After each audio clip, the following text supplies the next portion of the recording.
Le Tour du monde par les océans, c'est le Vendée Globe, la plus importante course en solitaire sans escale et sans assistance. Soutenu par la fondation de famille Sando dans le cadre du projet Rivage, le navigateur Bernard Stamm participe à cette course qui dure près de 3 mois.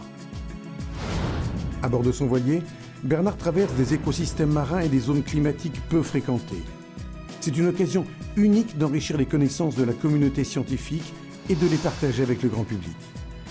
En collaboration avec Océanopolis Brest, Rivage vous invite à découvrir une autre actualité de cette course autour du monde.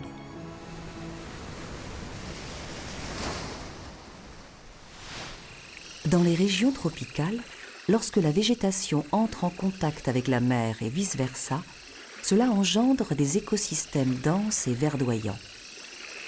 Les mangroves se développent dans les eaux calmes des lagunes et des estuaires. Elles constituent des ensembles végétaux parmi les plus productifs au monde. Seulement une soixantaine d'espèces d'arbres et d'arbustes composent ces mangroves. Elles sont toutes regroupées sous le nom de palétuviers. Ce sont les rares végétaux capables de se développer dans des eaux dont la salinité varie perpétuellement. Ancrés dans des sédiments vaseux et pauvres en oxygène, les palétuviers sont munis de racines aériennes qui leur permettent de capter l'oxygène de l'air. Dans cet environnement particulier, les adaptations sont nombreuses. Certaines graines commencent même à germer directement sur l'arbre. Ces plantules sont suffisamment développées pour s'enraciner dès qu'elles toucheront le sol. Et si elles tombent dans l'eau, elles commencent par flotter avant d'être suffisamment lourdes pour couler et s'enraciner.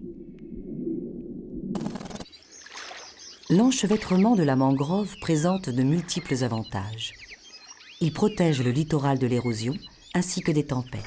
Il sert de nurserie pour les poissons juvéniles, de refuge pour certaines espèces animales et de garde-manger. Enfin, la mangrove représente une source de subsistance importante pour de nombreuses populations humaines. La déforestation, l'augmentation du niveau de la mer et la pollution pèsent sur ces milieux sensibles. Pour y faire face, des programmes de conservation incitent à restaurer les mangroves les plus dégradées et à créer des réserves en accord avec les activités humaines.